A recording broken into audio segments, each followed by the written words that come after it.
Bonjour à tous, dernière preview avant celle du Giro, Eschborn-Francfort. La course d'un jour en Allemagne est une des courses World Tour les moins prestigieuses, mais les récentes éditions ont livré de beaux scénarios de course qui mettent en valeur des coureurs un peu moins cotés. En 2024, c'est Maxime Van Gils qui s'est imposé au sprint dans un groupe de 35 coureurs. Pour sa première victoire sur une classique World Tour, le Belge a devancé Alex Aranburu et Riley Sheehan. Le recordman de l'épreuve est Alexander Kristoff avec 4 succès. Eschborn-Francfort était cependant une course plus favorable aux sprinteurs, à l'époque où le Norvégien a levé les bras 4 fois de suite. Le parcours 2025 est le même que depuis 3 ans, avec une double ascension du Feldberg par 2 versants différents dans la première moitié du tracé.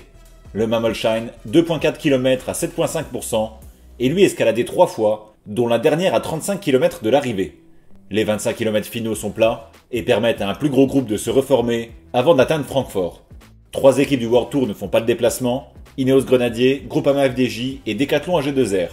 4 pro teams complètent la liste de départ, Israel Premier Tech, UnoX Mobility, Tudor et Q36.5. C'est certainement une des courses les plus difficiles à prédire de l'année, entre des leaders et des effectifs moins forts pour cadenasser la course, et un parcours qui peut favoriser de nombreux types de coureurs.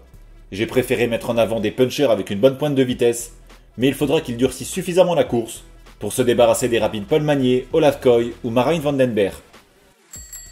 Je pense que le résultat dépendra beaucoup de la forme du jour des uns et des autres, mais je ne vois pas les vrais sprinteurs résister aux difficultés de l'épreuve. Je mise donc sur un trio Magnus Cort, Ivan Garcia Cortina et Alessandro Covi, et je serai déjà content d'avoir un bon coureur sur le podium. Et malheureusement, je ne pense qu'il n'y aura pas de Français dans le top 10. Prochaine vidéo le lundi qui vient pour le top de la semaine, et ce sera ensuite le temps de faire la preview du Giro. A bientôt.